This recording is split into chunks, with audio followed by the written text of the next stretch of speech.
Here is Caroline Levitt speaking earlier today.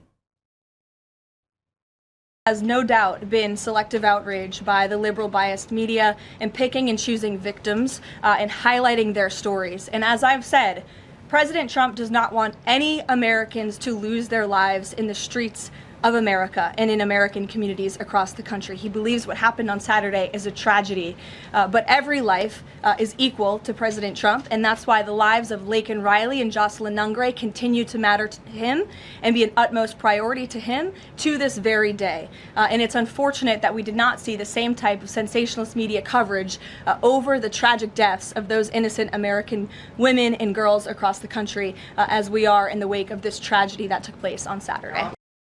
Jeff, I want to get your thoughts on the media's role and its coverage over the past few days, past few weeks. But first of all, can we look at Tim Walz? He is apparently now going to be working with the Trump administration, but these are his comments over the weekend. He appears to make this comparison between enforcing laws to Nazi Germany. Many of us grew up reading that story of Anne Frank. Somebody's going to write that children's story about Minnesota. No, that's not what is happening at all. No, and the Anti-Defamation League sent out a statement that they categorically reject what Tim Walz was trying to do. They criticized it, that they thought it was reprehensible to try to make a connection there. They do that all the time on the left. They bring up Nazism, they bring up Hitler, they talk about the ICE agents as stormtroopers. It's reprehensible. What I see is a president winning a mandate. Part of his election platform was he was going to remove illegal aliens from the country. ICE is trying to implement the policy that the American people voted for. And these politicians and these protesters are trying to implement their agenda, which lost at the ballot box. So if they wanted all these illegal aliens to stay in the country, they needed to elect Kamala Harris, and she lost. So the president is having, obviously, a difficult time in these blue states. One of the options was, of course, the Insurrection Act to bring in the U.S. Army to try to really restore order there. The president has hesitated because of the optics, and I think what that would do, inflame the situation. So Tim Walz has made some disgusting comments. He really has, as has the mayor of Minneapolis. He has been reprehensible as well. The media, of course, is giving the side of the leftists.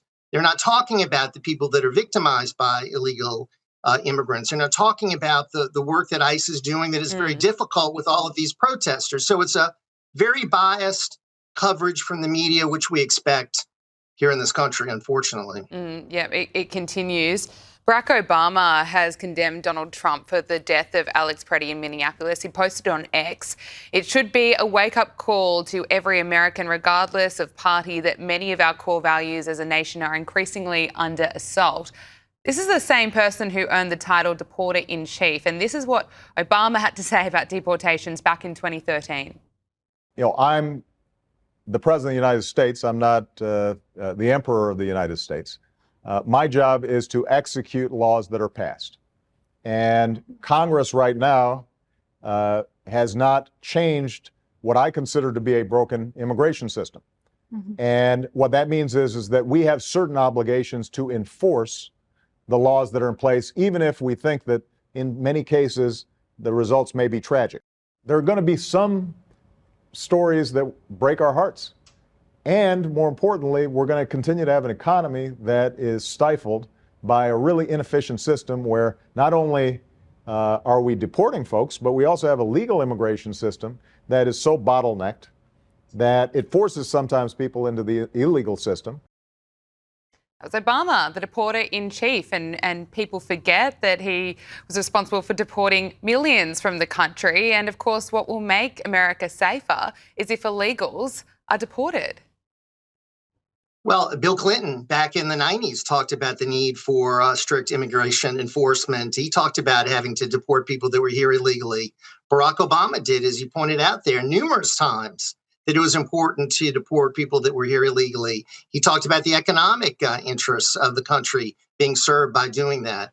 And as he just said, legal immigration is a bottleneck, and illegal immigration is a way for people to leapfrog over the people that are doing it the right way and get benefits and being rewarded for breaking our laws. So you even had some deportations under Joe Biden. So this has been going on for decades. But because it's Donald Trump, the left goes crazy, the media goes crazy. The people are not allowing him to implement what he was elected to do.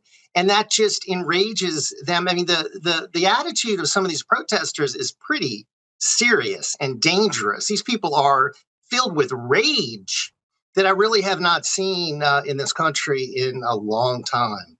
And I think it's just Donald Trump triggers them. It's Trump derangement syndrome. And many of them have been encouraged by Democrats. You've heard many Democrats saying that ICE should be abolished, and many people getting very swept up in the chaos, taking to the streets, and in some cases trying to interfere with law enforcement. Now, let's look at the Trump administration's response. It seems now there has been this shift over the fatal in response to the fatal shooting of the weekend.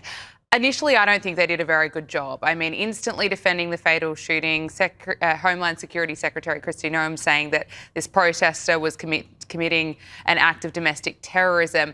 And here's Attorney General Pam Bondi on the news trying to talk tough about this legal letter she sent to Tim Walz. Look at this. Rape, homicide, manslaughter. That's who they're trying to protect in Minnesota. I do not understand these people. We sent Governor Walz a very strong letter today. We had been working on this letter. We got it out saying that he better support President Trump. He better support the men and women in law enforcement, because if he doesn't, we are. And that's what we're doing right now. Were there any consequences in this letter? Well, we'll see. This is fluid. Let's see how Governor Walz responds. Let's see what he does based on this, based on what's happening right now. We'll see. It's not exactly a message of confidence.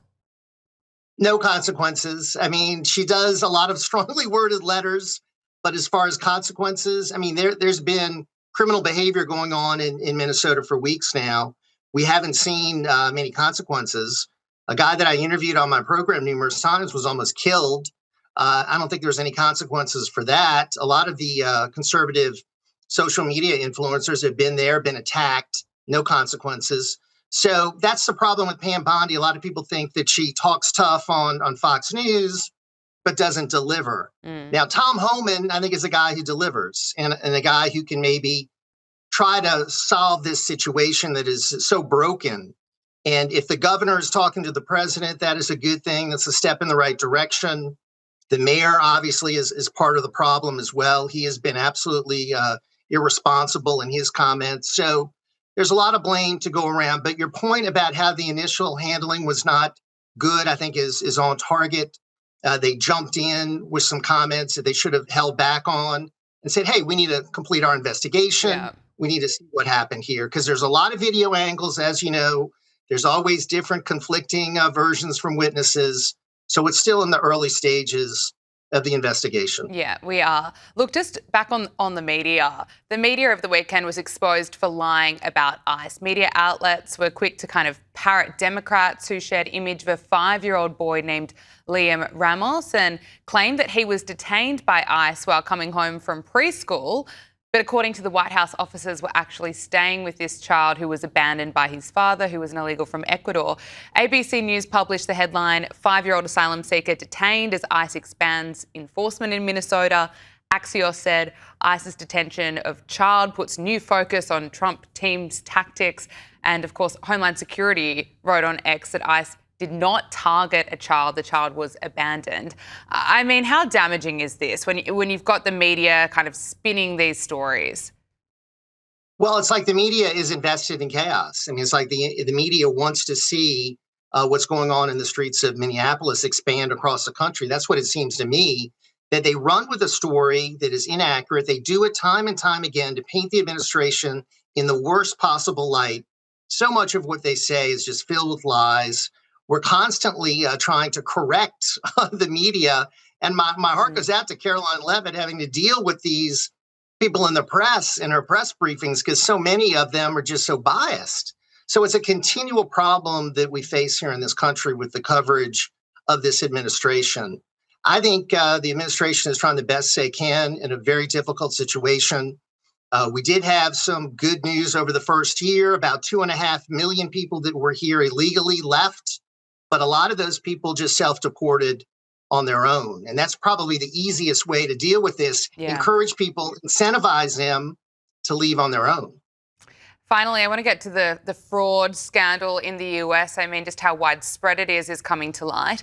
The president posted over the weekend that it is actually possible that the total amount of money stolen over the years by corrupt politicians and fraudsters from Minnesota will exceed $100 billion.